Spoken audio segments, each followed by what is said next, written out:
Millicent, Duchess of Sutherland, was born in 1867, and aged 17 she married Lord Cromarty Sutherland Levison Gower, the Marquis of Stafford.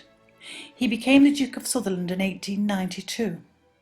She was noted for her great beauty. She was a writer, a philanthropist, and a society hostess. Trentham Hall was one of 3 magnificent residences that the Duke and Duchess lived in throughout their lives. In 1898, Millicent founded a charity, enabling crippled boys and girls to be taught a trade that would assist them to live without having to rely upon charitable aid.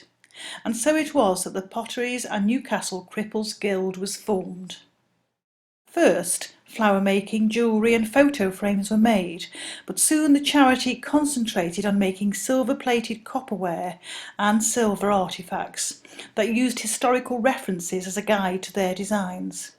It was of a very, very high standard and in the arts and crafts style. Art metalwork began produced from 1902 under the guidance of Francis Arthur Edwards.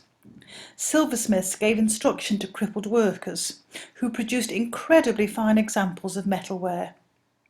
Workshops were initially based at Trentham Hall, but due to the success and production and sales, the production of this was moved to a factory in the Providence buildings, which were located in Wilson Street in Hanley, Stoke-on-Trent. It was so successful that in 1907 the business was converted into a limited liability company under the name of the Duchess of Sutherland's Cripples Guild of Handicrafts.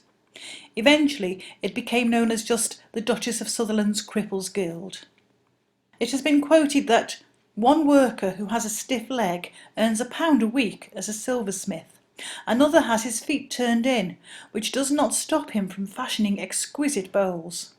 The hammerman has short legs. The repoussé worker has joined fingers. The boy cleaning metals has nearly lost his sight, but does his best. And this quote was from the Duchess herself, writing about the Cripples Guild.